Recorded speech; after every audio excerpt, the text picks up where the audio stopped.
Every child loves a good mystery, don't they? They ask a zillion questions about everything they see around them, and it takes quite an effort to distract them from the quest for knowledge. Even adults are not immune to the lure of a good mystery. How many times have you found yourself glued to a crime series or a murder mystery novel? Mysteries intrigue us because we all love to feel smart and superior. After all, it is very satisfying to solve a puzzle and feel that you are smarter than the criminal mastermind or the villain who tried to deceive others. We bring you a tale that will make you feel like a great detective. A man buys a painting at an antique store only to find a secret map in it.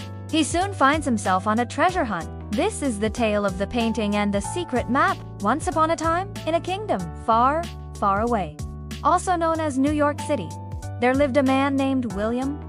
William was an antique store owner. One day, a stranger entered his shop. The man was tall and lanky with shifty eyes. He looked like he had just stepped out of a cheap horror movie. The man took out a painting from under his coat. It was wrapped in several layers of cloth. William looked at the painting. It was a seascape.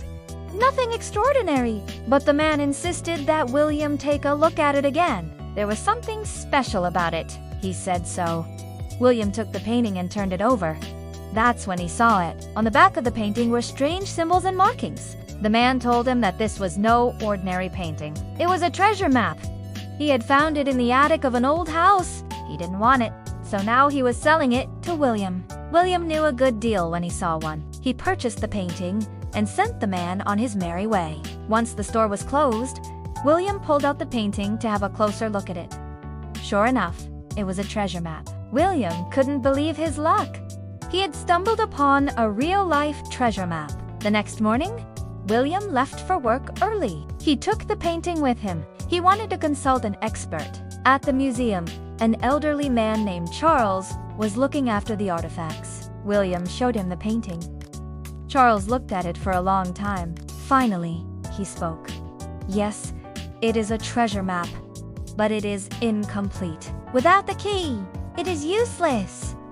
William was crestfallen. Was the entire thing a hoax? Charles noticed his disappointment and decided to help him.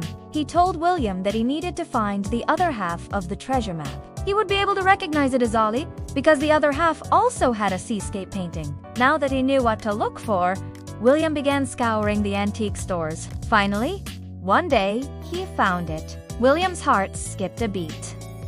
It was the other half of the treasure map. He quickly bought the painting and rushed back home. He placed both the paintings side by side.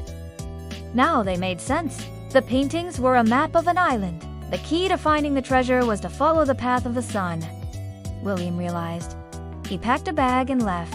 He had to reach the island before sunrise. It took him 2 days to reach the island. When he finally got there, it was pitch black.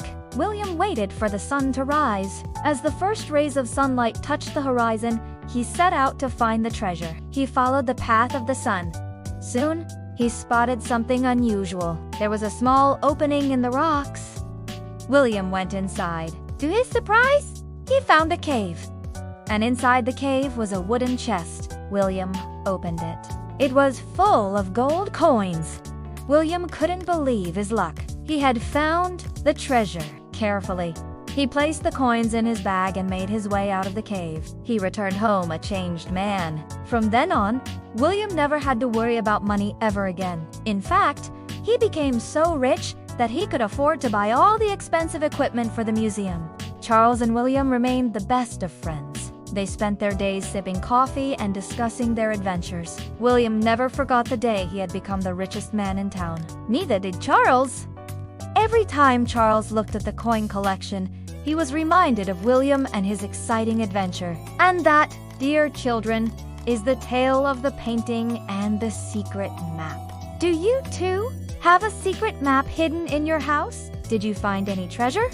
Tell us in the comments section below. We hope you liked this story. If you did, hit the like button and subscribe for more such tales. Until next time.